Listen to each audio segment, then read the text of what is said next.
friends. Welcome back to our little cottage here on the river in the far north of Idaho. So in this video, I'm going to share with you my method for rendering beef fat into beef tallow and then using some of that to make lotion. And my method is very simple. So I had about 10 pounds of beef fat and I cut that into 1-inch cubes, and because it was so much, I had to use a very large pot. This pot here is meant for water bath canning, but I did not have any other type of pot that was big enough that could go in the oven. So I used it, and obviously if you have a smaller amount, you just use a smaller Dutch oven. But the oven was set for 225 degrees, so very, very low temp. You're not wanting to cook the fat, you're literally just wanting to melt it. So I would say anywhere from between 200 to 225 degrees is the perfect temp for this. So I put that in the oven and just let it go for most of the day. I did check it periodically, about every hour and a half, 2 hours. I would check it and give it a little stir, just make sure things weren't there wasn't anything actually cooking. And that method works beautifully. And what's so nice about that too is you don't have to babysit it as much as if you're using the stovetop to render. So really like this method. But here I am putting it through a wire mesh strainer, a fine wire mesh strainer, and I could have rendered this down longer. It was in the oven from about 8 in the morning to 4 in the afternoon, and so it was just starting to get later in the day and I still needed to make the lotion, so I decided to go ahead and pull it out. So this could have gone longer, but even here with me taking the wooden spoon and kind of pressing it into the strainer, there was more fat rendering off of it. So I did still get some more coming off of it there. And of course, I just gave the rest of these little scraps to the chickens and they absolutely love them. And you can also use a cheesecloth. Like you can line the strainer with a cheesecloth if you want, just to get a little extra filter on it. But honestly, the mesh strainer works just great for me. So here I'm filling up some mason jars. This is going to be for cooking. So this is just going straight into some clean mason jars. I put the lids on and these are already shelf stable. You don't have to do anything special. And this is really, really good for cooking. So about half of this I used for having cooking tallow, and then the other half I made into lotion, and this made a lot of lotion. So I'm gonna have quite a bit of lotion to use up, but I do use it quite a bit. So, and then my husband also uses it, and I'm trying to get my son to use it because I know if I could just get him to use it, he would love it. But it's just one of those things where I think he just doesn't quite, he's kind of weirded out by the thought of putting beef fat on his skin. But anyway, I think I'll be able to convince him at some point. But anyway, so like I said, you just put the lids on and these are already shelf stable and ready to go. And I would say use it up within a year. Some people say it can go longer than that, but we'll definitely, this isn't a ton, so we'll definitely probably use most of this up in a year. But here I have some of that melted tallow in the bowl of a stand mixer, and I had put this in the fridge for a little bit just to bring the temperature down, because that will help this whipping process go a lot faster. If you're using really, really warm tallow, it'll take a little bit longer to whip it up. So I stuck it in the fridge just to get it cooled off a little bit. And then simply using the wire whisk attachment, started whipping it up. And this took, I want to say, I didn't time it completely, but it took, a good 20-25 minutes to get to the consistency that I was wanting. So it does take a little bit of time. If you let it chill completely in the fridge till it's almost completely solid, it will go even faster. So, and then to this, I added some vitamin E oil, and this also had a bunch of other really good oils in it as well. And it's 4 ounces, and I just dumped the entire bottle in there. So there you can kind of see what some of the other oils are in there. And just to add a little bit, I really wanted to add just mainly vitamin E, but that one just had some extras in it. And so got this whipping, and you just let it go, and it's going to look like whipped cream. Like it's going to look like if you take a bite of it or, stick your finger in it, it's going to taste like whipped cream. But of course, it's not going to taste like whipped cream.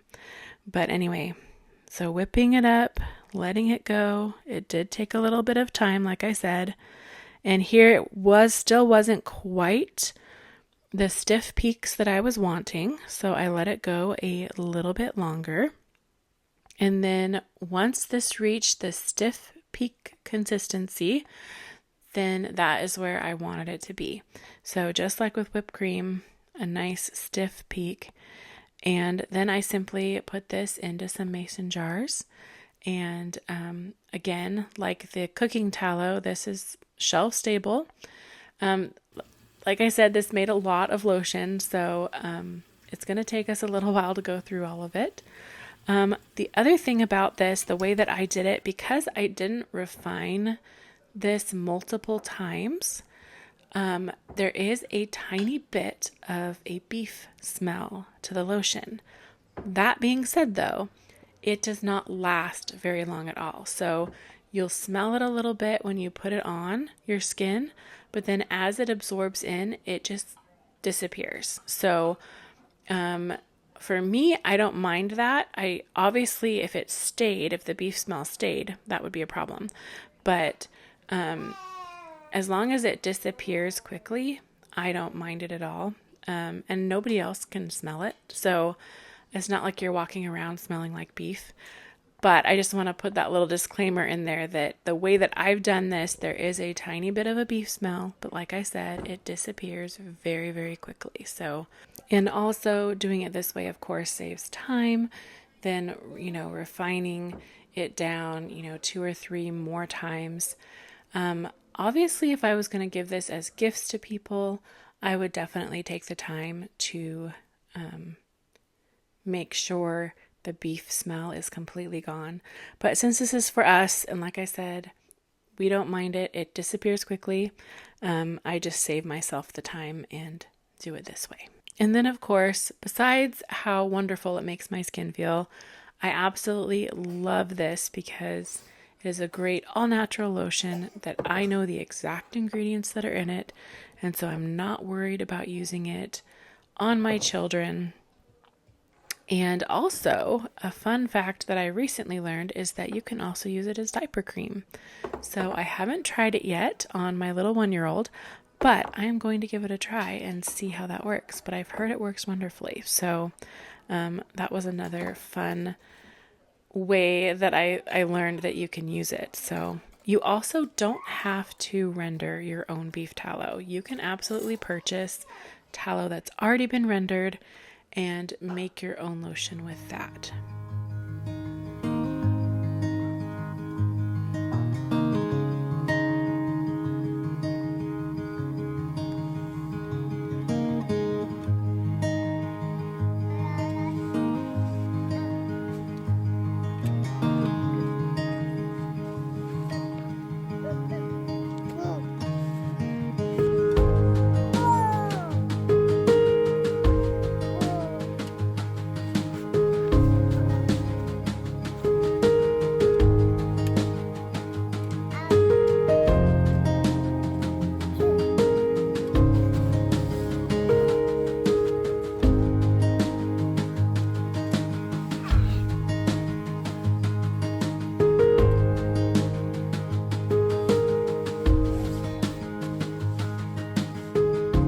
So we are still working on my garden expansion.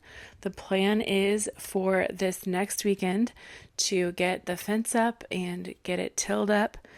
But until then, I went ahead and tilled up by hand my original little garden area because I needed to get some things into the ground, mainly onions. I also did end up planting some lettuce yesterday because it wasn't looking very happy in the pots that it was in. It needed to get in the ground. But I decided to go ahead and just get this little area ready to go so I could at least get some things in the ground that needed to get in the ground. And what was wonderful, I mean, the soil in this area was absolutely wonderful. Just from having the chickens in there all winter long. I actually hadn't had a garden in a couple years, so they had been using this space basically as their chicken run for a couple years, and it just made the soil absolutely wonderful. And of course, the soil in the new expanded area is going to need some work. It's definitely not as nice as this soil just yet, but I definitely plan on working on it, and hopefully over the course of a couple of years, it will eventually be as nice as this soil as well. So here I'm just raking the soil into the beds for the onions, and I'm not exactly sure if you would consider this raised beds, because I'm not, I don't have the boards in place, and it's not very deep. So, not sure if it's raised beds, but they're slightly raised anyway. And then here I am transplanting my cucumbers and zucchini into some bigger pots.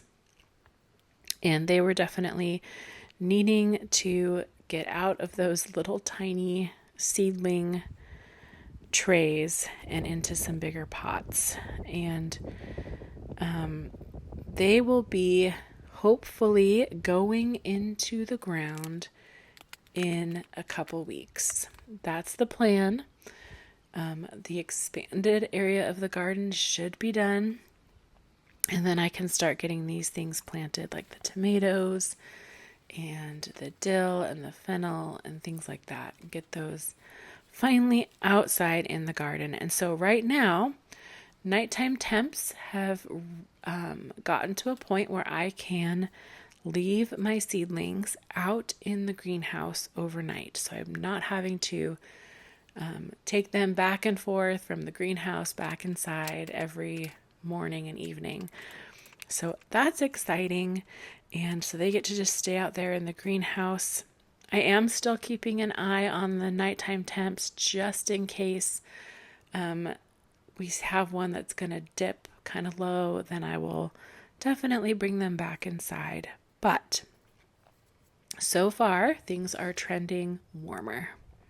So here I'm planting some cipollini onions, and these are onion sets that I got from the hardware store. So these look like little tiny miniature dried onions. A little different, obviously, than the seedlings that I started. And so I wanted to give these a try as well. And just kind of as an experiment, I kind of wanted to see how the seedlings do and then how these sets do. And so plus I wanted some more onions. I just want to have a ton of onions.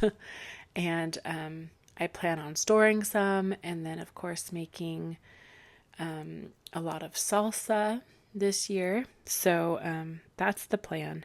And so I got these planted, and then this was on a Saturday, and the next day, Sunday, after we got home from church, as we pulled in, I noticed that there were 2 chickens that had gotten into this garden area, and panic set in a little bit. And of course, I immediately went in, got them out. There was a little corner of the fence that had come loose, and I'm pretty sure that's how they had gotten in. But I had to do some damage control. My perfect, straight, beautiful rows of onions were a little disheveled. So I'm not exactly sure how it's going to look when things do start really growing. Yeah, and we'll see what kind of damage they did. But you know, at first it looked a lot worse than kind of after I did some inspecting and, like I said, some damage control. Things weren't as bad as they seemed at first. But anyway, that was a little bit of a, heart attack moment when I saw those 2 chickens in there.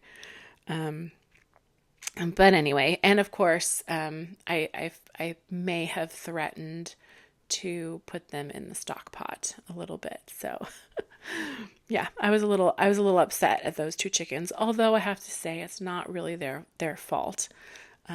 This was obviously their chicken run for a couple years, so and I should have really checked to make sure that the fence was completely secure.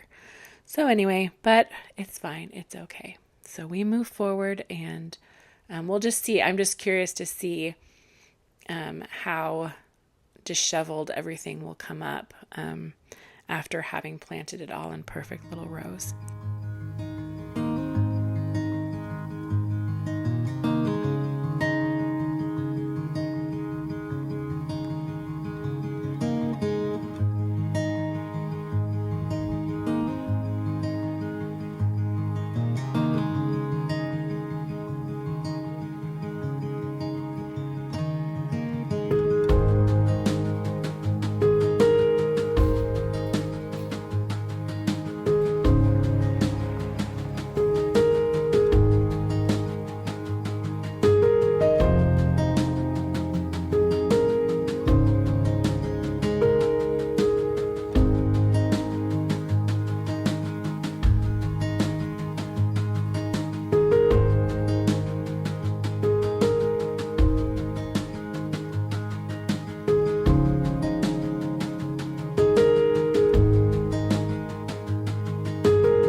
And then here I am baking some blueberry and lemon glaze scones. And if you've been following me for a little while, then you know that I absolutely love blueberry and lemon together. And I've been having some fun just trying out new recipes, combining blueberry and lemon together. And so these scones are the newest recipe.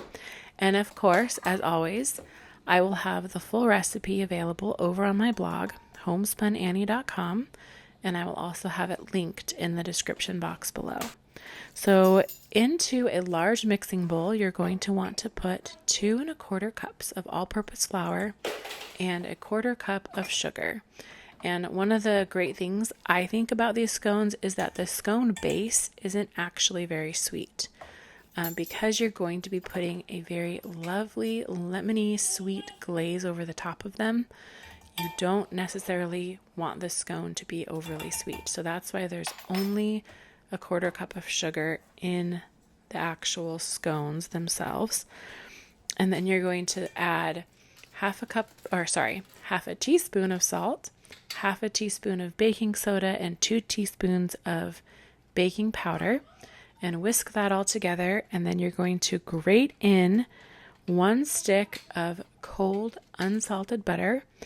And I love using the grating method because it just really helps the process of incorporating the butter into the flour. It just makes the process a little bit quicker. And then you're just with your fingers going to get the butter into the flour mixture. You obviously don't want to do this for too long because you don't want that butter to start melting in your hands. So, pretty quickly, but that's why the grating helps too, because you don't have to handle it as long. And then to this, you're going to add the zest of 2 lemons. You're actually going to need 3 lemons total for this recipe. But to this dry mixture, you're going to zest 2 lemons, which is about 2 tablespoons of lemon zest. And you're going to mix that in as well. And then for the wet ingredients, I like to mix them together ahead of time, whisk them together. So 1 egg and then 3/4 cups of whole milk. And you're going to whisk these together and set them aside. I just like to get that egg beaten into the milk ahead of time because it makes mixing it into the dry ingredients a little bit easier.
And then once you've got all the dry ingredients incorporated, the butter in there and the lemon zest, you're going to want to add in about 1 cup of fresh blueberries. Here I just kind of eyeballed it, but I would say 1 cup.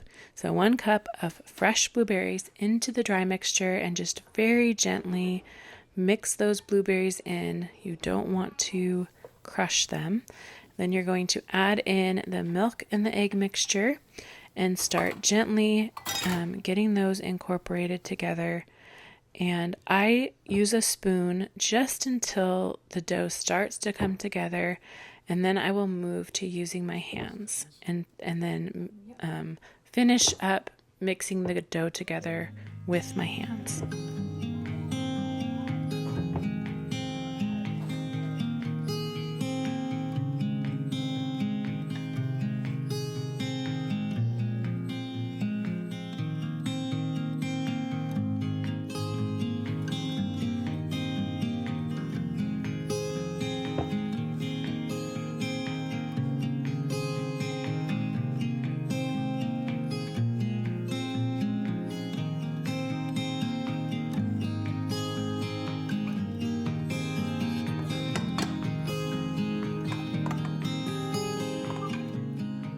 And then I like a smaller scone, so I'm going to split this into 2 halves and then form each of these into a little circle and press it till it's about, I want to say 3/4 of an inch thick or so. It's not quite an inch thick, but you'll press that into a disc and then cut that into eighths, to little triangles. So there'll be 8 little triangles. You could do large scones if you wanted and just keep it one big ball of dough and just cut 8 large scones out. But like I said, I really like the smaller scones. So that is how I like to do it. And then of course I also lined a cookie sheet with some parchment paper, and my oven is preheating to 350 degrees. And these smaller scones will go in the oven for about 12 to 15 minutes. You're going to want to keep an eye on them until they just start to turn a golden color. You really don't want them to brown at all, but you will start to see a slight golden brown on the tops of them.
And then once they're done, I like to stick the entire tray on a cooling rack for them to start cooling down.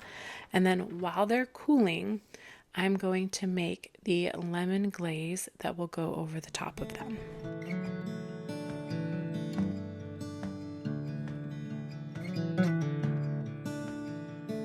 And for the glaze, you're going to need the juice of 1 lemon, which I would say is 2 to 3 tablespoons or so of lemon juice.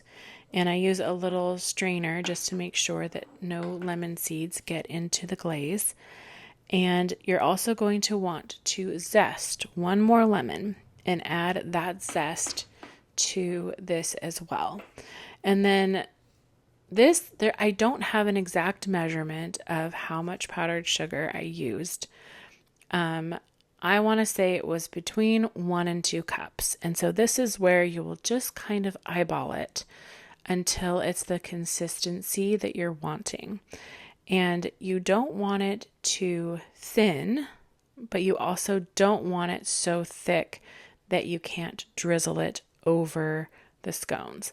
So I just kind of gradually add in the powdered sugar and use a little whisk and whisk it together and just kind of keep adding until it's the consistency that I like it to be.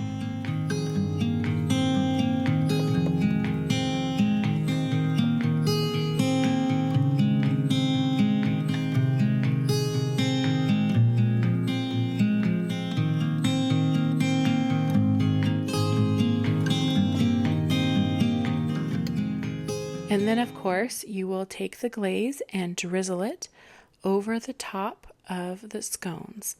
And then once I have the glaze on the scones, I will remove them from the cookie sheet and put them directly on the cooling rack so that they can cool completely. And then of course you can store these in an airtight container. So I really hope that you guys enjoyed this video. If you did, please give it a like, subscribe to my channel if you haven't already, share with someone else you think would enjoy it, and I will talk to you guys in the next video.